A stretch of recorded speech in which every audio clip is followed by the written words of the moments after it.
प्रभु यीशु मसीह के मधुर और मीठे नाम में आज दिनांक 16 जनवरी दिन गुरुवार को आप सब श्रोताओं का हम स्वागत करते हैं।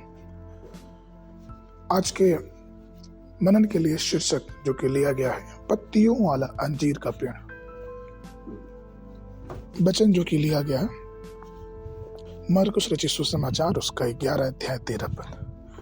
और वह दूर से अंजीर का एक हरा पेड़ देखकर निकट गया कि क्या जाने उसमें कुछ पाए, पर पत्तों को छोड़ कुछ न पाया, क्योंकि फल का समय ना था। प्रिय यीशु ने एक अंजीर की पेड़ को पत्तियों को देखा और उसके पास गया, यह देखने के लिए कि उसमें कुछ फल है कि नहीं। लेकिन आपको मालूम है कि उसे निराशा ही हाथ लगी, उसे कोई फल नहीं मिला। प्रियो,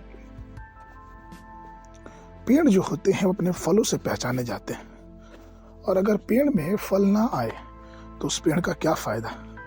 सिर्फ और सिर्फ वो जमीन को घेरे रखता है, और इसीलिए प्रभु यीशु मसीह ने उस पेड़ को वहां श्राप दिया कि तुझमें फिर से फल ना लगे, और वो सूख गया।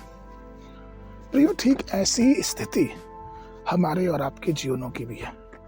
परमेश्वर ने हमें जीवन दिया है, स्वास्थ्य दिया है, शिक्षा दी है, बुद्धि दिया है, ज्ञान दिया है, लेकिन इन सब बातों के बावजूद भी अगर हमारा जीवन परमेश्वर के लिए फल ना लेके आए तो इन सब जीवनों से क्या फायदा। प्रभु ने हमें कलीसिया में स्थापित इसलिए किया है कि हम अपने फलों से दूसरों के लिए आशीष का कारण बने।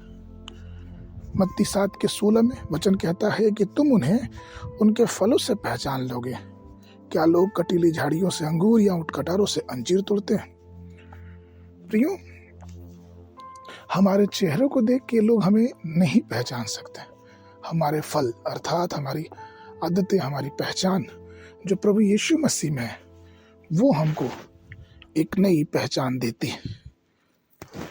यदि हमारे परिवार में कोई फल नहीं और सिर्फ पत्तियां ही हैं, तो हम ये सोच सकते हैं कि हम क्या कर रहे हैं, और ये हमारे लिए एक दयनीय स्थिति है, क्योंकि परमेश्वर हमें बिना फल का नहीं रखना चाहता है।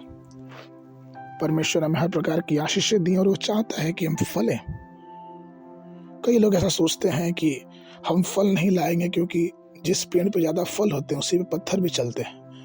तो प्रियो, आप इस बात को हमेशा ध्यान रखें कि धन्य वो पेड़ जो फल लाता है, क्योंकि अगर वो पत्थर चलेगा तो वो फल अगर गिरता है तो वो दूसरों के लिए आशीष का कारण ही होता है। ठीक वैसे ही हमारा जीवन, अगर हमें कोई सताता है, कोई तकलीफ होती है, हमारे जीवनों के फलों के कारण अगर हमें तकलीफ उठानी पड़े, तो आप इस बात को हमेशा ध्यान रखें कि वो तकलीफ दूसरों के लिए आशीष का ही काम करेगी, और हमें भी एक दिन परमेश्वर उस तकलीफों के बदले एक अलौकिक शांति और आराम देगा। परमेश्वर के प्रिय लोगों, इसलिए आइए हम पत्थरों की चिंता किए बिना परमेश्वर के लिए फल लाएं और हर प्रकार की समस्या और संघर्षों का सामना करते हुए परमेश्वर की महिमा अपने जीवनों से करते रहें। मनन के लिए श्रेष्ठ गीत की पुस्तक उसका 7 अध्याय 13 पद। दोदा फलों से सुगंध आ रही है, और हमारे द्वारों पर सब भांति के उत्तम फल और नए और पुराने भी, जो हे मेरे प्रेमी मैंने तेरे लिए इकट्ठे कर रखे।